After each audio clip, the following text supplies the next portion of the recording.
Alright, hello everybody, welcome back to the channel. Now, I know you have probably seen a ton of videos on the Galaxy S25 Ultra, and in today's video, I'm trying to offer you something a bit different from those. So it's not really like a full review, but it's also not like a first impressions. I've been using it for close to 24 hours now, and I have a couple of more opinions on this particular device. Now, as you know, I cover a ton of phones on the channel itself. So, after using so many phones, I definitely have some thoughts that I want to share with y'all.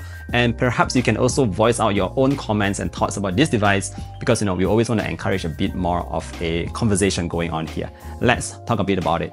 Now, first things first, I think we already established the fact that the S25 Ultra doesn't come with a ton of new upgrades. I could really count it with my hands if I want to. Like, we have a new ultra-wide sensor, a higher resolution one. I mean, is that even something that you care about?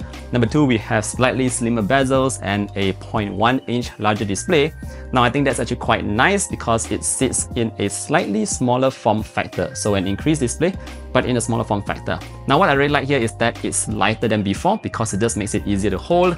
But are these significant changes? Probably not. We also have the new Snapdragon 8 Elite for Galaxy in here. And if you just think about the S24 Ultra, which I do still carry, now that phone I didn't feel was lacking power at all. So after using this for a bit, I didn't really feel like I'm getting like even smoother kind of experience on the S25 Ultra. So other than this, what else is new? Well, we probably have a couple of new AI features in here, which again, I really want to ask y'all, do you use a lot of these AI features? And is AI something that you use on the daily? I know we might ask questions to ChatGPT and maybe Google's Gemini, but do you use a lot of your AI features that's built into your phones? And we are seeing a lot of AI features recently on all kinds of different smartphones. So yeah, not really a lot of hardware changes on here.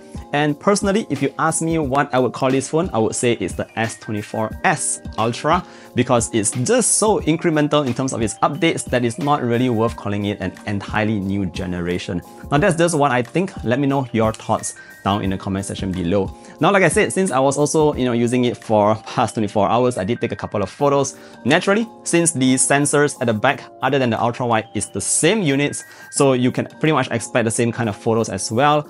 I wouldn't say there's anything spectacular about the photos here. The good thing is that the pictures look very natural, very true to life. The colors doesn't look so saturated, unlike what was on previous Samsung devices. And again, I think pictures taken by the phone itself is down to personal preference. I just find that the cameras at the back here, my thinking when I took those shots, it just felt a bit bland to me, like nothing really special here. In fact, this really reminds me about the iPhone kind of picture quality. So if you like the kind of iPhone photos, you will appreciate the ones on the S25 Ultra. Now, I know there's one particular thing that a lot of y'all are mentioning in my TikTok, and that is the S Pen now no longer provides Bluetooth connectivity. So yeah, I know a lot of people has been going on about it, but let me know your thoughts about the S Pen. Do you actually think you use it a lot? Is this something that really affects your day-to-day usage? I'd like to hear from you guys as well.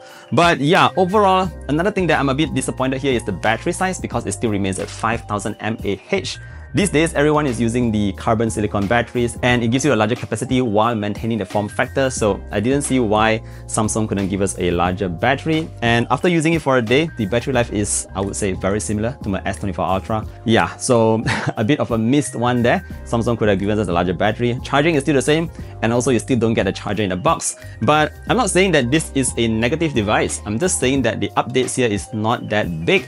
And what I think is this phone is suitable for those of you who are using flagships from maybe 3 to 4 years ago.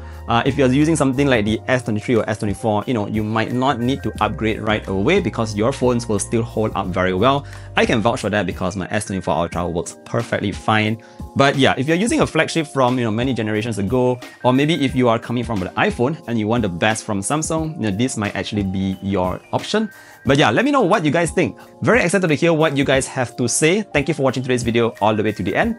Look forward to seeing you guys in the next one. Take care, stay safe, and bye-bye.